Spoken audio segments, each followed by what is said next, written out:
কক্সবাজারের রুখিয়ায় নাফ নদী থেকে ১০ জেলেকে অপহরণ করেছে মিয়ানমারের সশস্ত্র বিরোধী গোষ্ঠী। এ নিয়ে আরও জানাতে কক্সবাজার থেকে যুক্ত হচ্ছেন মন্তোষ বেদজ্ঞ।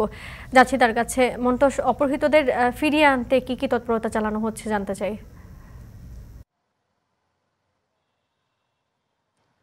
বর্ণা, গতকাল ভোর ৬টার দিকে আসলে এই ১০ জন জেলে বাংলাদেশের যে উখিয়া উপজেলার রহমতের বিল সীমান্ত সংলগ্ন নাফ নদী রয়েছে, সেই নাফ নদীতে মাছ ধরতে গিয়েছিলেন এবং এই সময় তাদেরকে মিয়ানমারের যে সশস্ত্র বিদ্রোহী গ্রুপ বর্তমানে রয়েছে সীমান্ত এলাকায়, বিশেষ করে ওই সীমান্ত এলাকাটি কিন্তু বর্তমানে মিয়ানমারের সশস্ত্র গোষ্ঠীর নিয়ন্ত্রণে রয়েছে বলে সেখানকার স্থানীয় জনসাধারণ আমাদেরকে নিশ্চিত করেছেন।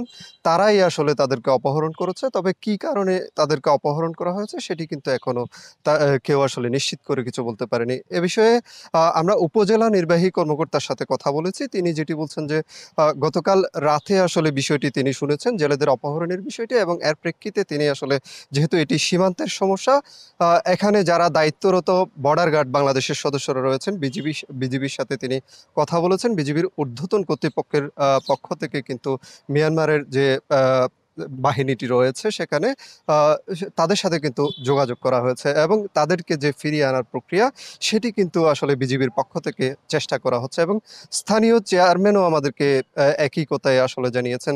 মূলত বন্যা এখানে উখিয়ার যে রহমতের বিল, উত্তর রহমতের বিল গ্রাম থেকে আসলে ৬ জন বাসিন্দা ছিলেন গ্রামের, যারা জেলে পেশার উপর নির্ভরশীল। তারা আসলে নিকটস্থ যে নাফ নদী রয়েছে সেই নাফ নদীতে মাছ ধরেই আসলে তাদের জীবিকা নির্বাহ করতেন। এছাড়া পার্শ্ববর্তী যে গৌচ ঘোনা নামে একটি গ্রাম রয়েছে সেখানকার বাসিন্দা রয়েছেন একজন। এছাড়া পুটিবনিয়া গ্রামের বাসিন্দা রয়েছেন ৩ জন।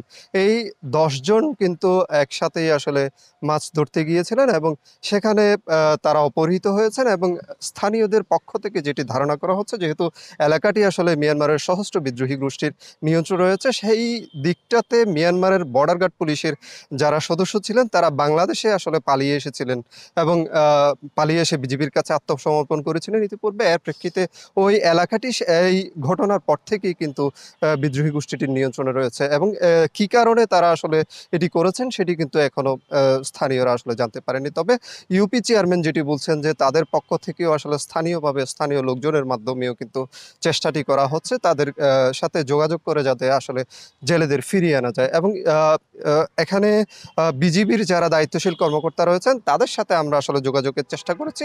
তবে বিজিবির পক্ষ থেকে এ বিষয়ে আনুষ্ঠানিক কোনো বক্তব্য আসলে আমরা জানতে পারিনি। তবে ইউনূস যেটি বলছিলেন যে শিগগিরই তাদেরকে ফিরিয়ে আনার যে প্রক্রিয়া সেটি যেহেতু চলছে, যে কোনো সময় আসলে তাদেরকে ফিরিয়ে আনা সম্ভব হতে পারে। বন্যা, এই ছিল আমার কাছে সবশেষ।